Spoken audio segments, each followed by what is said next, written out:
하나님의 말씀을 보겠습니다. 지난 시간에 이어 우리 누가복음을 계속하여 보겠습니다. 오늘 말씀은 누가복음 8장 16절부터 18절에 있는 말씀입니다.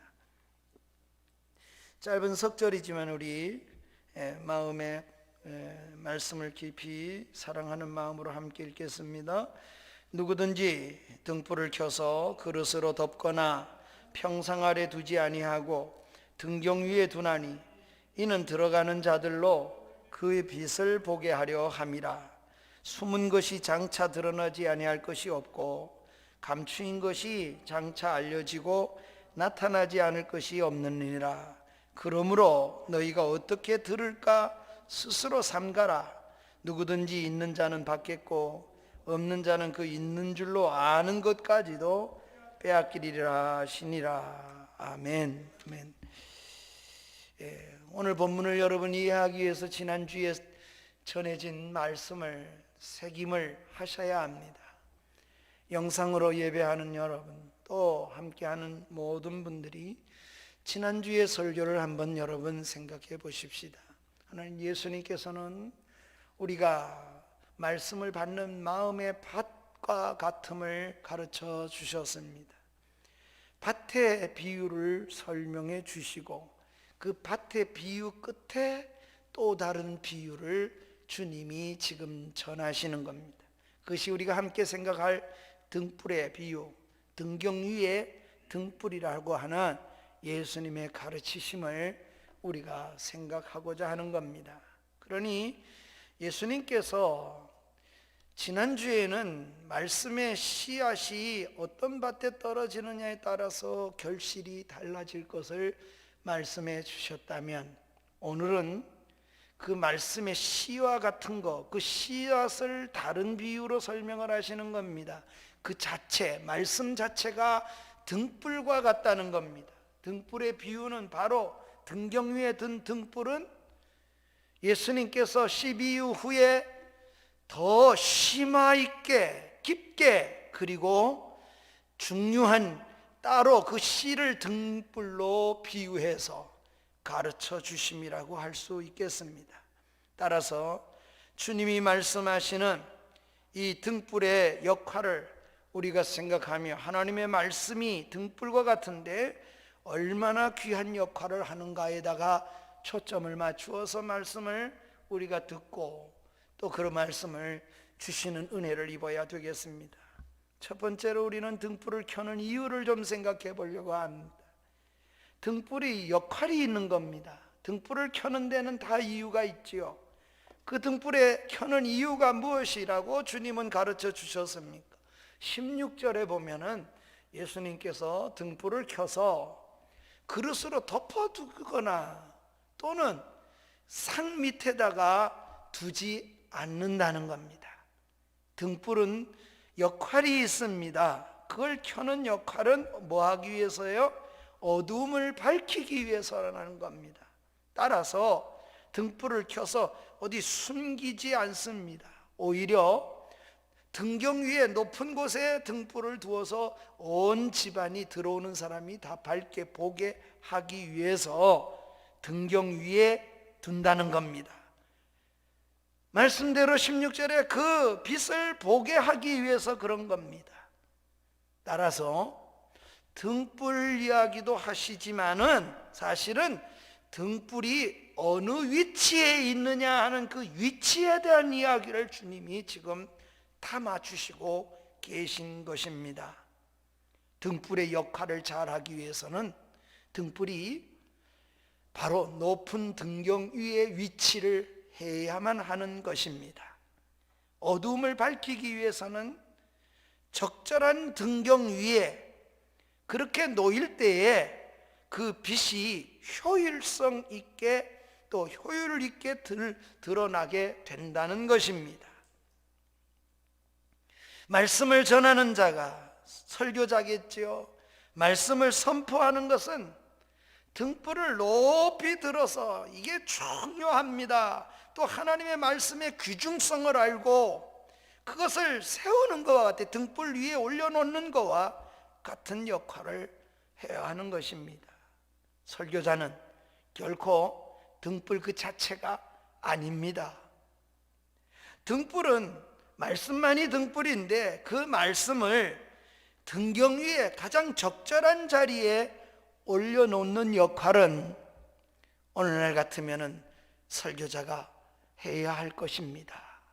그런데 등불을 갖다가 등경 밑에 놓아놓고 신문 나부랭이 얘기라든지 정치 얘기나 하고 등불을 갖다가 높은 위에 등불, 그 등불 자체, 말씀 자체를 그렇게 하지 아니하면 온 사람에게 비칠 수가 없겠지요. 어떤 말씀이든지 그것이 하나님의 말씀이라면 높이 들어 세워야 합니다.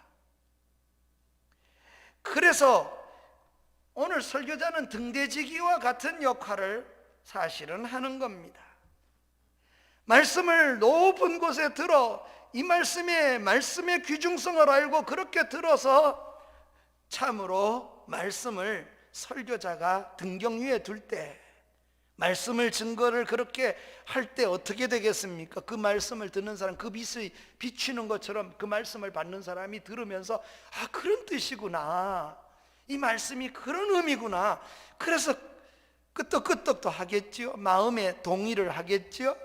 그래서 말씀이 그런 의미구나, 이렇게 말씀의 위치를 세워야 그 말씀이 제대로 비춰질 것입니다. 예수님은 동일한 말씀을 11장에 가서도 말씀을 하십니다. 누가복음 11장 33절에 보면 예수님께서 누구든지 등불을 켜서 속에 조금은 다르지만 말 아래 두지 아니하고 등경 위에 두나니 이는 들어가는 사람의 그 빛을 보게 하려 하심이라, 동일한 말씀을 하십니다. 그런데 예수님이 결코 동일한 얘기를 하신 게 아니에요. 성경은 그렇다면 아마 한 번 기록하지 두 번 기록하지 않을 거예요. 그 이유를 우리는 이 다음 절 34절과 36절까지 해서 보면 예수님께서 말씀하시는 그 등불을 설명할 때 강조점은 눈에 있음을 등불은 눈이라, 눈에 대한 이야기를 합니다. 그래서 눈이 성하면 온몸이 밝을 것이요, 눈이 성하지 못하면 온몸이 어두울 것이다. 이렇게 의도가 똑같은 말씀을 하시는 것 같지만 의도는 다르게 말씀을 하시는 겁니다. 다시 말하면 11장에서 주님이 똑같은 등불 이야기를 하지만 그때는 주님이 말씀은 눈과 같다, 거기에 말씀을 맞추어서 주님이 메시지를 주셨다면 저와 여러분이 읽은 오늘 누가복음 8장의 본문은 눈에 맞춰진 게 아니고 말씀 그 자체, 말씀은 그 자체가 등불이라고 말씀을 하시는 강조점이 좀 다르겠죠. 그러니 오늘 본문 자체에 눈을 말씀하시는 것이 아니고 오늘 본문은 말씀 그 자체를 의미해서 우리에게 말씀을 주십니다. 여러분, 그러한 말씀, 곧 그 등불은 어떤 효율성이 있습니까? 두 번째로 우리가 생각해 볼 것은 그 말씀 자체의 효율성을 좀 생각해 보십시다. 말씀에 등불의 효과가 있는데 말씀이 그 등불이 되는 것은, 불이 효과를 나타내는 것은 성경의 오늘 본문에는 두 가지로 예수님이 언급을 하고 계신 겁니다. 그 두 가지 부분이 나타나는데, 첫째는 그것이 숨어있던 모든 것이 불이 비춤으로 어두움에 가려져 있던 것이 어떻게 돼요? 드러나게 하기 위해서 하는 것이라는 겁니다.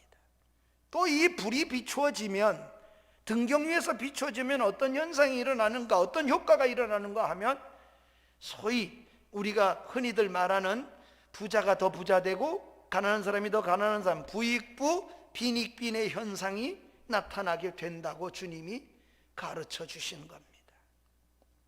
우리는 먼저 이 등불로 인해서, 등경 위에 위치한 등불로 인해서 먼저 우리는 어두운 곳에 숨어있던 것들이 드러나는 것을 좀 생각해 보겠습니다.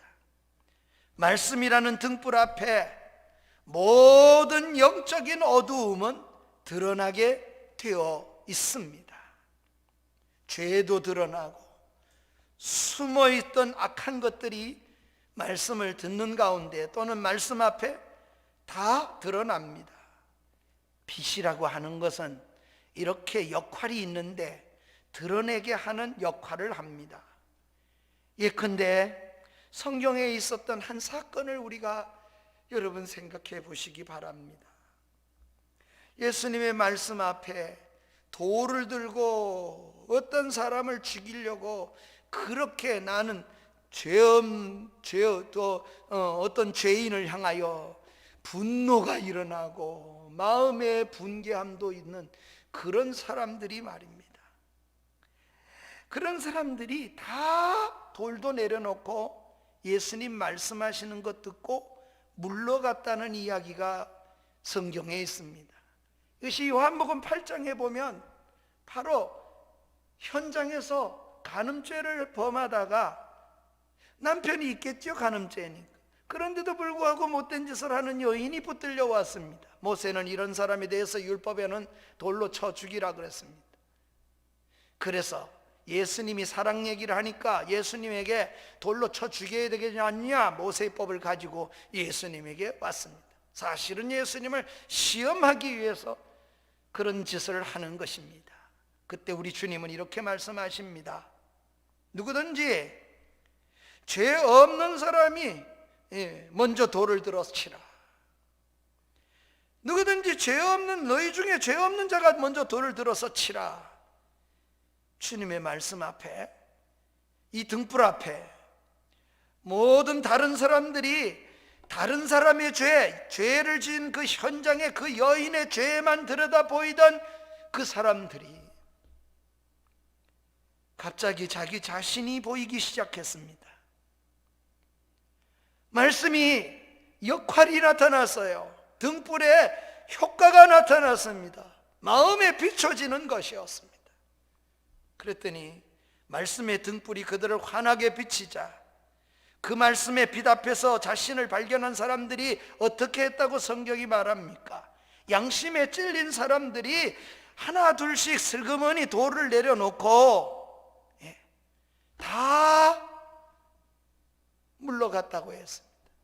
오직 그 여자와 예수님만 남았을 때 주님은 이렇게 말씀하십니다. 나도 너를 정죄하지 않으노니 가서 다시는 죄를 범하지 말라고. 우리 주님이 이 여인을 책하시고 가르치시고 보내신 말씀이 있습니다. 말씀이 그렇게 환하게 비춰내는 겁니다. 말씀을 등경 위에 놓자마자 그렇게 역사가 일어난 것입니다. 말씀의 빛 앞에 자신을 발견하고 양심에 찔린 사람들이 그렇게 한 거죠. 이 사람들은 그래도 괜찮은 사람들입니다. 어떤 분이 그래요. 오늘날 예수님이 2000년이 지난 지금 예수님 너희들 중에 죄 없는 자가 돌로 치라 이랬으면 그렇게 가르쳐서는 안 될 것 같다고. 이 시대가 얼마나 타락하고 얼마나 악한 시대인가를 그 목사님은 아마 전하고 싶으셨던가 봐요. 그러기에 그 설교집에 보니 그렇게 말씀하셨어요. 예수님이 만일에 2000년이 지난 오늘날 그렇게 말씀하시면 안 된대요. 왜 안 되느냐? 아마 사람들이 먼저 돌 던졌을 거예요. 난 죄가 없고 저건 죄가 있다, 난 깨끗하다, 그걸 증빙하기 위해서 돌을 먼저 던졌을 거라는 거예요. 그 목사님이 의도하는 말은 무엇인지는 이해가 됩니다. 그만큼 인간의 마음이 2000년보다 훨씬 더 악해지고 더 더러워져 있는 상태를 말씀하고자 하는 이유였겠지요.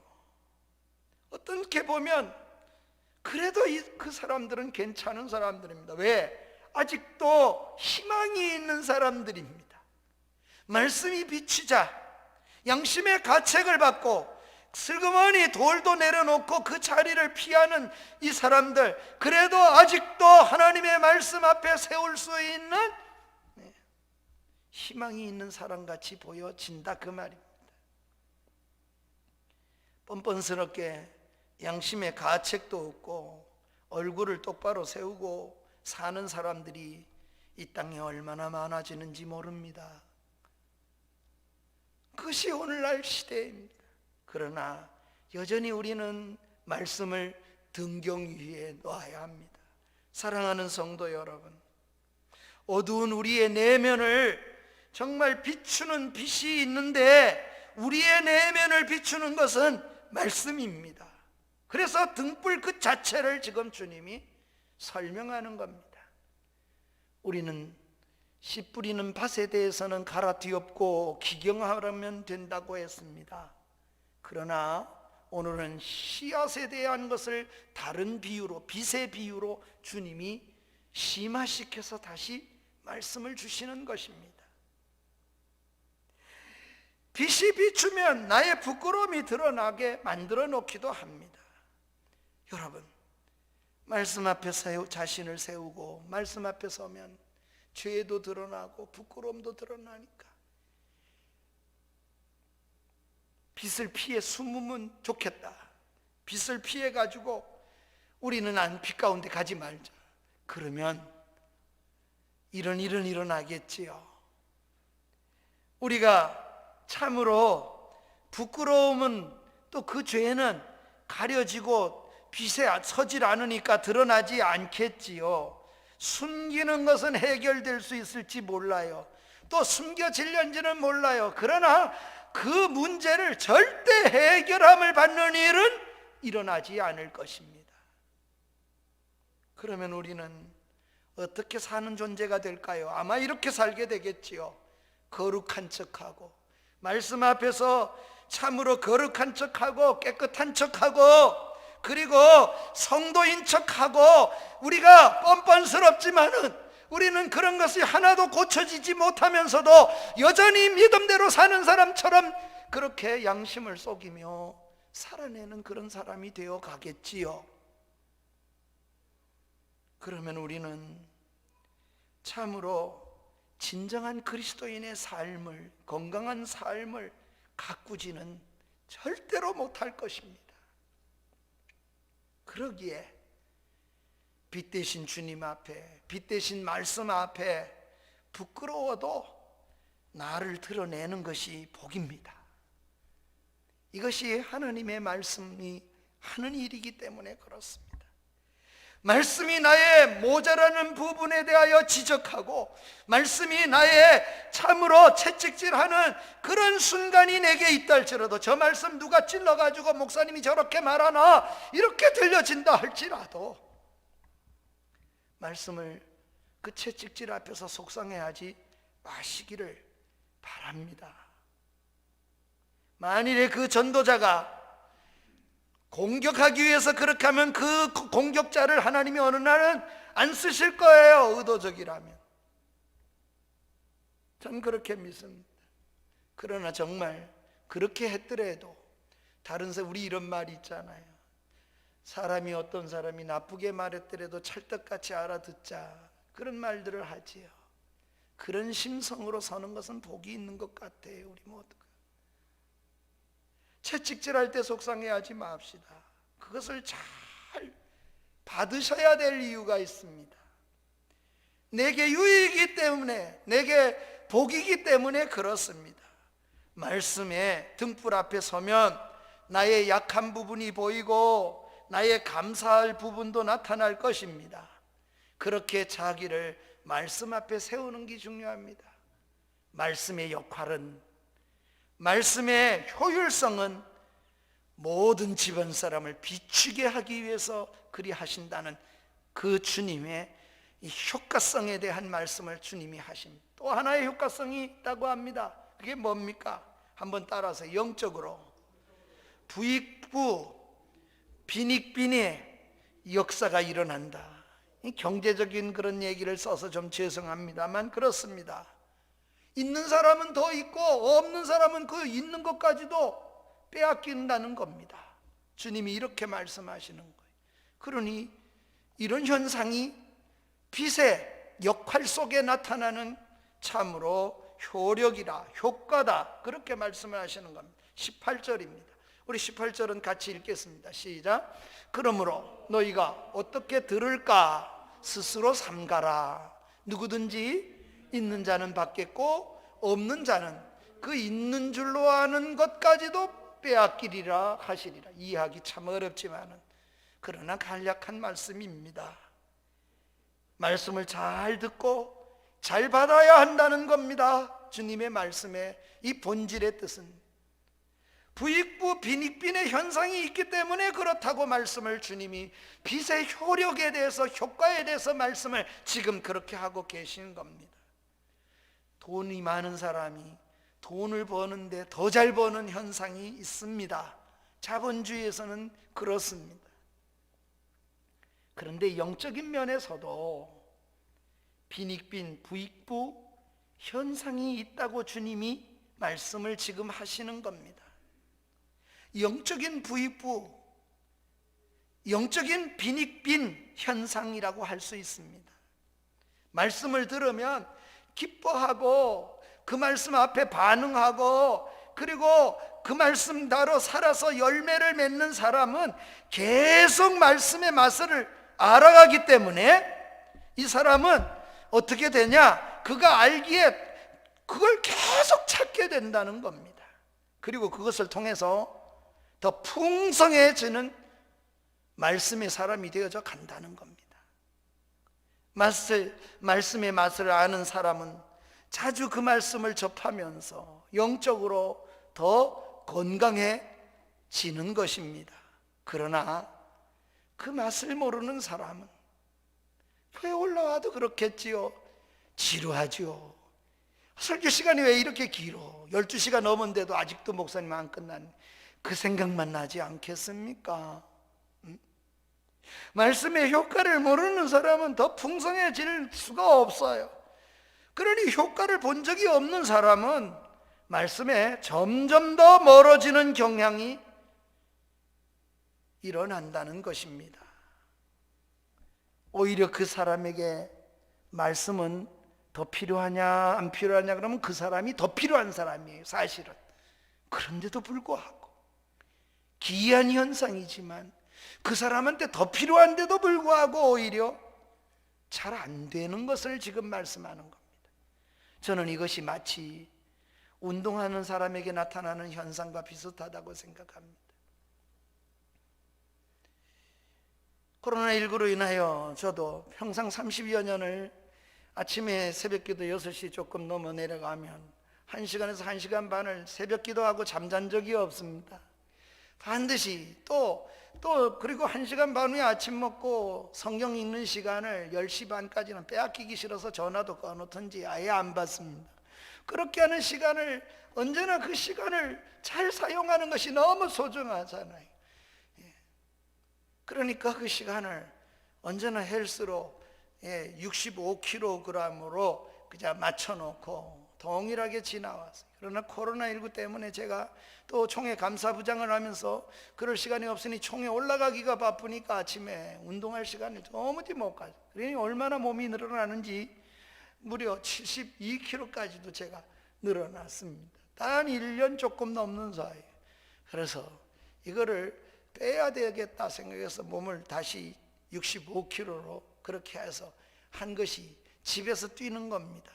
제자리 그저 또 밑이 울리니까 집에서 뛰는데 왔다 갔다 하면서 뛰면 12,000보에서 15,000보를 그렇게 해도 시간이 상당히 가죠. 15,000보를 뜁니다.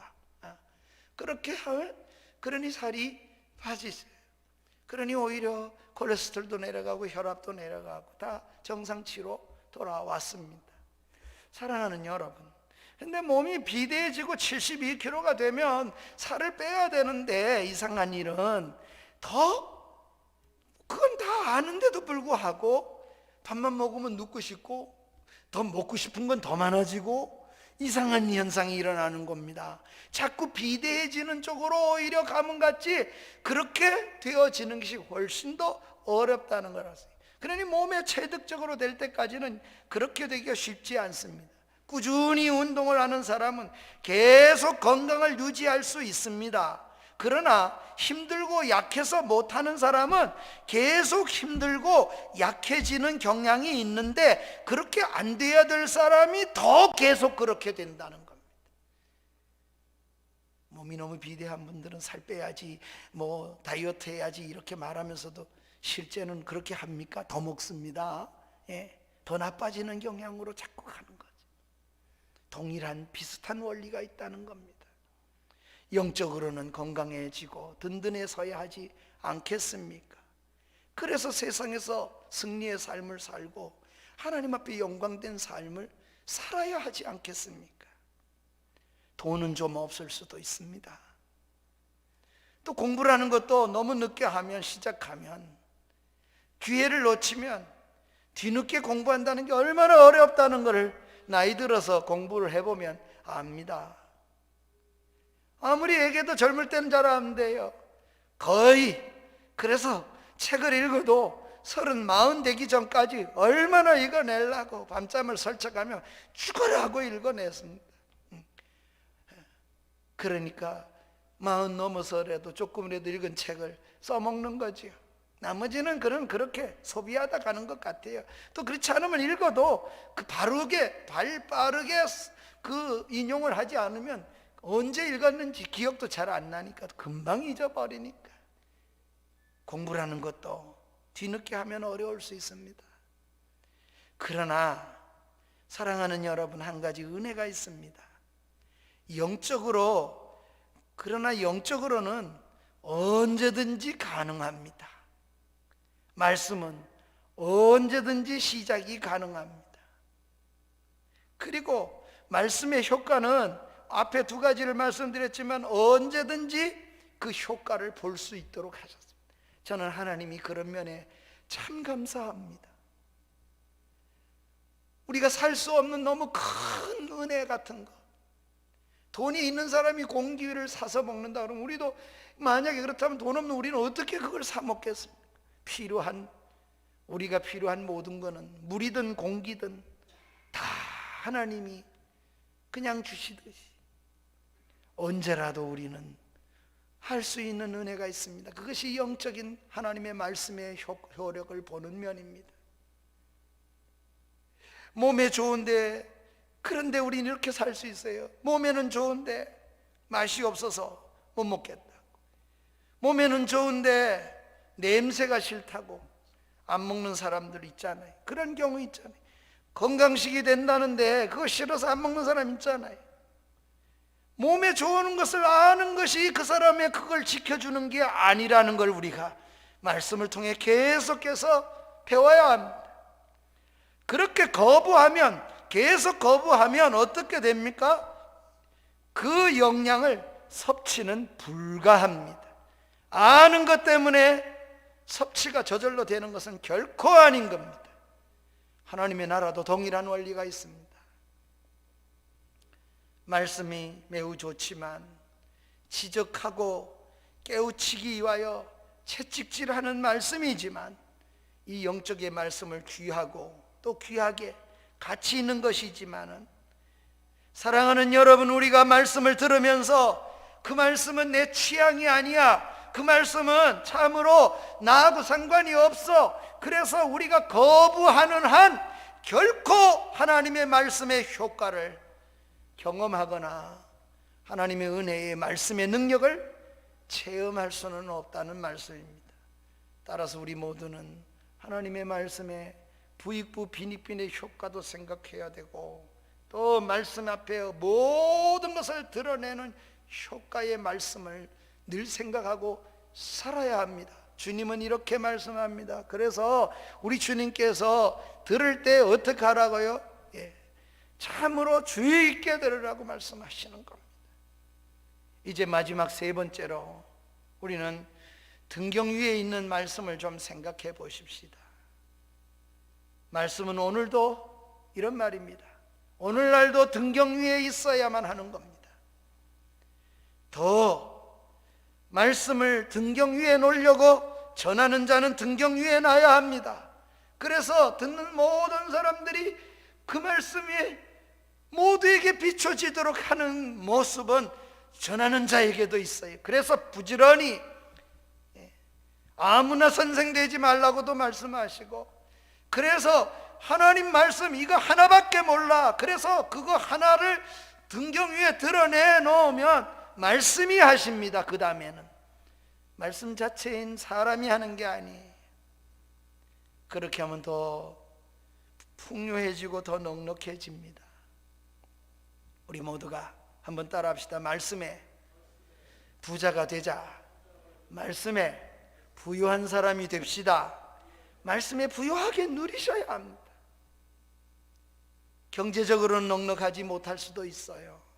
그러나 말씀의 부자로, 넉넉한 사람으로 살아갈 수는 있습니다.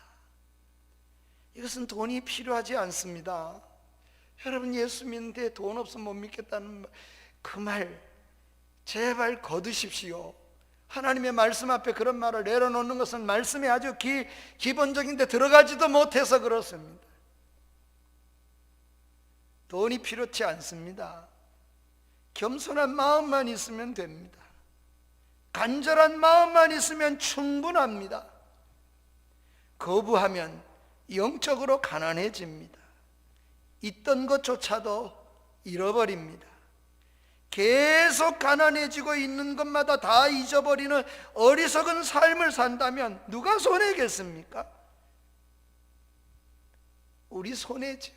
장차 주님 앞에 서는 날 뭐 하다 왔냐? 주님, 나한테 한 달란트 줘서 땅에 끌어먹고 평생 왜 나한테 한 달란트냐? 그러다 왔지요. 주님 기뻐하시겠습니까? 말씀이 기회를 줍니다. 말씀이 우리를 풍요하게 만듭니다. 그 말씀을 끊임없이 기쁨으로 받으시기를 주의 이름으로 축원합니다. 그렇게 자꾸 수용성을 가지고 살아야 된다는 겁니다. 있는 자는 받아서 풍성해집니다. 없는 자는 있는 것 같이 느끼는 그것마저도 잃고 맙니다. 우리가 부자로 살고 영적 부자로 살아내야 되는 게 얼마나 중요합니까? 다른 사람은 다 그 부요 속에 비록 세상에서는 공부를 못했고 비록 보잘것없는 누리는 것도 보잘것없고 부자도 아니고 그렇게도 불구하고 그렇게 풍요로운 삶을, 감사의 삶을 마지막 죽음 앞에서도 감사하고 다른 사람에게 행복하게 하며 가는 사람이 있는데 가난해지고 초라하고 죽는 순간에도 원망만 쏟아놓고 그러고 간다 그러면 얼마나 불쌍합니까? 사랑하는 여러분, 예배를 마치고 말씀을 듣고 돌아가는 모두가 그 말씀 때문에 그렇게 살아야지 은혜가 돼서 그 말씀을 기쁘게, 그 은혜를 받고 기쁘게 돌아가는데 나만 얼굴빛이 어둡고 초라한 모습으로 살아간다? 얼마나 비참합니까? 우린 그렇게 살지 않도록 말씀이 우리를 주관하도록 우리를 내어드리는 은혜가 있기를 주의 이름으로 축원합니다. 구약의 에스겔서를 여러분 한번 생각해 보십시오. 에스겔 선지자를 통해서 주시는 하나님의 놀라운 비전이 있습니다. 이스라엘의 멸망 소식을 듣고 이스라엘이 어떻게 회복되는가를 에스겔 선지자를 통하여 하나님께서 말씀하시는 겁니다. 그것이 에스겔 48장에 나오는 메시지인데, 하나님은 골짜기에 앙상한 뼈들만, 해골들만 있는 그런 자리로 에스겔을 인도하십니다. 선지자에게 하나님께서 이렇게 묻습니다. 이 뼈들이 살겠느냐? 에스겔아, 이 뼈들이 살겠느냐? 이렇게 묻습니다. 도대체 무슨 말입니까? 어떻게 살아요, 그 뼈들이? 그런데 선지자는 말씀을 등경 위에 세웁니다. 이렇게 말합니다. 주께서 아시나이다. 그러자 하나님께서 에스겔에게 명령합니다. 그 해골들에게 명하라는 겁니다. 그래서 말씀을 선포하라는 겁니다. 하나님의 말씀대로 선포하고 명령을 따라서 그대로 행했습니다. 그랬더니 말씀에 따라서 뼈가 움직이고 살이 붙고 근육이 살아나고 그리고 참으로 표피가 붙어서 벌떡 일어나는데 여호와의 군대, 하나님의 군대가 되는 이런 생기까지 들어가서 큰 역사가 일어나는 것을 에스겔이 봅니다. 마치 천지 창조할 때 하나님의 능력이 말씀 한마디로 그렇게 되어지는 걸 그대로 했더니 그렇게 된 겁니다. 말씀대로 뼈도 움직이고 생기가 움직입니다. 살아 움직이는 이런 마른 뼈들을 보면서 무엇이 그렇게 했다고 말합니까? 선포한 선지자의 말씀의 능력입니다. 등경 위에 두는 것이 그런 것입니다. 이치를 두는 것입니다. 살아나는 이스라엘을 에스겔이 본 겁니다. 말씀을 멀리하고 자기 생각대로 말씀을 멀리했던 이스라엘, 다 죽어버리고 메말라버리고 뼈다구만 있는 것 같은 이스라엘 앞에, 말씀 앞에 다시 돌아오면서 살아나는 것을 상징적으로 하나님께서 에스겔에게 환상으로 보여주셨던 겁니다. 죽은 것 같은 절망, 지칠 대로 지친 정말 그런 어깨, 예배마다 주어지는 말씀을 통해 집으로 돌아갈 때에는, 말씀을 듣고는 여러분 생동감이 살아나는 은혜의 복이 있기를 주의 이름으로 축복합니다. 그렇게 하나님께서 나아가도록 우리를 인도해 주시기를 간절히 소망합니다. 용감한 군대와 같은 씩씩한 모습으로 삶의 현장으로 나아가도록, 죽는 그 순간까지, 내가 끝나는 그 순간까지 언제나 믿음으로 풍성함을 가지고 나아가십시다.